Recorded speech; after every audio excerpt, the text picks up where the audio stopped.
दोस्तों, हिंदुस्तान में जब भी आप बोफोर्स तोपों का नाम सुनते हैं तो आपको हमेशा इससे जुड़ा वो घोटाला ही याद आता होगा जिसने कांग्रेस को 1989 का इलेक्शन हरवा दिया था और भारत के पूर्व रक्षा मंत्री और कांग्रेस के बागी वीपी सिंह को प्रधानमंत्री की कुर्सी दिलवाई थी। लेकिन दोस्तों, बोफोर्स के साथ एक कहानी और भी जुड़ी है और ये कहानी है कारगिल युद्ध की। इस युद्ध में बोफोर्स को गेम चेंजर कहा गया और ये पूरा स्कैंडल था क्या? अब ऐसा क्यों कहा गया और ये बोफोर्स तोपें काम कैसे करती हैं और क्या थी इसके स्कैंडल की पूरी कहानी, जानेंगे मिलकर हम आज की इस वीडियो में, तो अंत तक बने रहिएगा। लेकिन वीडियो शुरू करने से पहले अगर आप हमारे चैनल पर नए हैं और अभी तक आपने चैनल को सब्सक्राइब नहीं किया है तो अभी कर लें और बेल आइकन दबाना भी ना भूलें। आइए पहले देखते हैं कि ये बोफोर्स गन्स या फिर तोपें इतनी खास क्यों हैं। बोफोर्स आर्टिलरी गन्स सबसे ज्यादा अपनी लॉन्ग रेंज की वजह से जानी जाती हैं। बोफोर्स के पास लगभग 30 किलोमीटर तक वार करने की क्षमता है और हाई एल्टीट्यूड एनवायरनमेंट वाली पोजीशंस पर तो ये क्षमता 35 से 36 किलोमीटर तक हो जाती है, जो कि इंडिया के लिए बहुत अच्छी है क्योंकि भारत के ज्यादातर सेंसिटिव बॉर्डर्स पहाड़ी इलाकों में ही है। इसके अलावा बाकी आर्टिलरी गन्स के साथ परेशानी ये रहती है कि वो बहुत ही भारी होती हैं, जिसकी वजह से उन्हें ट्रक के पीछे बांधकर ले जाना पड़ता है और फिर ट्रक से हटाने के बाद भी कई जवानों की मदद से ही उन्हें सही पोजीशन पर सेट किया जाता है। बोफोर्स में एक इनबिल्ट मर्सिडीज बेंज का इंजन है जो इसे मूव करने की पावर देता है और इसे किसी भी और व्हीकल पर निर्भर होने से बचाता है। और दोस्तों, जंग के वक्त मोबिलिटी एक बहुत बड़ा फैक्टर माना जाता है और इसी वजह से बोफोर्स की ये तोपें जंग में बहुत कामयाब हैं। एक जंग के दौरान जवानों द्वारा इन तोपों को सही लोकेशन पर सेट करने के बाद इनके ऊपर कैमोफ्लेज कवर डाल दिया जाता है, जिससे दुश्मन को ऊपर से देखने पर ये गन्स नजर न आए। इसके बाद कमांड सेंटर में बैठकर इंफॉर्मेशन का इंतजार किया जाता है। कुछ अनमैन्ड प्लेन्स, रडार सिस्टम और सैटेलाइट्स की मदद से दुश्मन के बारे में इंफॉर्मेशन इकट्ठी की जाती है और फिर कमांड कंट्रोल यूनिट में बैठे लोग टारगेट को आइडेंटिफाई करते हैं। टारगेट आइडेंटिफाई होने के बाद उसके कोऑर्डिनेट्स को बोफोर्स तक पहुंचाया जाता है और फिर ये गन्स ऑटोमेटिकली खुद को एडजस्ट कर लेती हैं। दोस्तों, बोफोर गन्स 90 डिग्री तक के टारगेट को शूट करने में भी सक्षम है, जिस वजह से कारगिल के युद्ध में वो आसानी से टाइगर हिल पर पाकिस्तानी सिपाहियों पर हमला कर पाई थी। पोजीशन लेने के बाद इन बोफोर्स में शेल्स को लोड किया जाता है।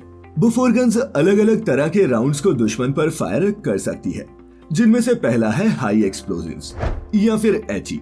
इसमें 8 किलो के हैवी TNT कंटेंट को लोड किया जाता है। इसके अलावा बोफोर्स में 3 राउंड्स को भी लोड किया जा सकता है, जो दुश्मन के छिपे हुए ठिकानों पर हमला कर सकती है। इनके बाद स्मोक राउंड्स आते हैं जो एक कवर देने का काम करते हैं और फिर है कार्गो।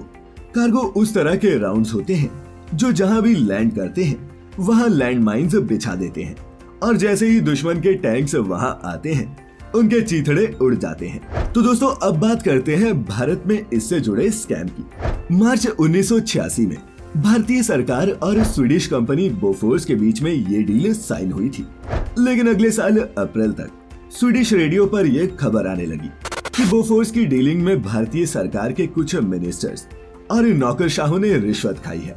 ये सभी बातें स्वीडन में हो रही थी और भारतीय मीडिया था कि इसे पूरी तरह से नजरअंदाज कर रहा था। फिर द हिंदू के लिए काम कर रही चित्रा सुब्रमण्यम स्वीडन में किसी और मामले पर रिपोर्टिंग करने गई और उन्हें इस स्कैंडल के बारे में पता चला और भारत में भी ये न्यूज ब्रेक की गई। 1987 में भारतीय सरकार ने इसमें स्कैंडल को देखते हुए इस डील पर रोक लगा दी और बोफोर्स को ब्लैकलिस्ट कर दिया। शुरुआती जांच में एक इटालियन बिजनेसमैन ओटावियो क्वात्रोची का नाम सामने आया, जो स्वीडन और भारत की सरकार के बीच इस डील में मिडलमैन का काम कर रहा था। इसी साल वीपी सिंह ने किसी और मामले में रक्षा मंत्री के पद से इस्तीफा दे दिया और 2 साल बाद बोफोर्स को ही मुद्दा बनाकर राजीव गांधी के खिलाफ चुनाव में उतर गए। राजीव गांधी चुनाव हार गए और बोफोर्स पर एक इंक्वायरी बैठी। इसी बीच चित्रा सुब्रमण्यम को भी 350 डॉक्यूमेंट्स स्वीडिश पुलिस द्वारा दिए गए, लेकिन उनकी सनसनीखेज रिपोर्टिंग और सरकार के लगातार दबाव के कारण उन्हें द हिंदू छोड़ना पड़ा, लेकिन उन्होंने द इंडियन एक्सप्रेस और फिर द स्टेट्समैन अखबार में अपना काम जारी रखा। साल 1997 आते आते स्विस बैंक बोफोर्स से जुड़े 500 दस्तावेज रिलीज करने के लिए मान गया, लेकिन फिर 1999 में पाकिस्तान ने भारत पर हमला कर दिया और टाइगर हिल पर उनका कब्जा हो गया। सरकार ने नेशनल सिक्योरिटी को ध्यान में रखते हुए बोफोर्स पर से बैन हटा दिया और करीब 100 से ज्यादा बोफोर्स आर्टिलरी गन्स को कारगिल युद्ध में इस्तेमाल किया गया। कारगिल के हाई एल्टीट्यूड में बोफोर्स काफी कारगर साबित हुई। बोफोर्स गन 12 सेकंड में 3 राउंड्स फायर कर सकती थी और 90 डिग्री के एंगल पर भी टारगेट को शूट कर सकती थी और इसीलिए कारगिल में हमारी जीत हुई। अटल बिहारी वाजपेयी के नेतृत्व में सीबीआई को बोफोर्स का केस सरकार ने सौंप दिया और सीबीआई ने अपनी पहली चार्जशीट ओटावियो, विन चड्डा और पूर्व डिफेंस सेक्रेटरी एसके भटनागर के खिलाफ दायर की। 2001 में विन चड्डा और एसके भटनागर की मौत हो गई और फिर 2002 में दिल्ली हाईकोर्ट का एक अजीबोगरीब फैसला आया जिसमें उसने इस सारी इंक्वायरी को ही भंग कर दिया। लेकिन फिर सुप्रीम कोर्ट ने 2003 में इस फैसले को रिवर्स करते हुए कार्रवाई जारी रखने की मांग की। 2004 तक यूपीए फिर से पावर में आ चुकी थी और राजीव गांधी के खिलाफ रिश्वत लेने के सारे इल्जामों को खारिज कर दिया गया। और फिर यहाँ से कहानी एक नया मोड़ लेती है। सन 2005 में बी दाद, जो भारत के एडिशनल सॉलिसिटर जनरल थे, उन्होंने ब्रिटिश सरकार से ये अपील की कि वो ओटावियो के फ्रीज्ड बैंक अकाउंट्स को अनफ्रीज कर दे। सुप्रीम कोर्ट ने इसके बाद सरकार से कहा कि अगर वो ऐसा करना ही चाहते हैं तो वो लंदन के उन बैंक्स को भी ये कहें कि उन अकाउंट्स में जो भी पैसा पड़ा है उन्हें विड्रॉ न किया जाए। सुप्रीम कोर्ट के इस मामले का संज्ञान लेने के बावजूद ओटावियो इन बैंक से अपना पैसा निकालकर फरार हो चुका था। एक बिजनेसमैन जो गांधी परिवार का करीबी था, उसे सरकार ने इतनी ढील क्यों दी?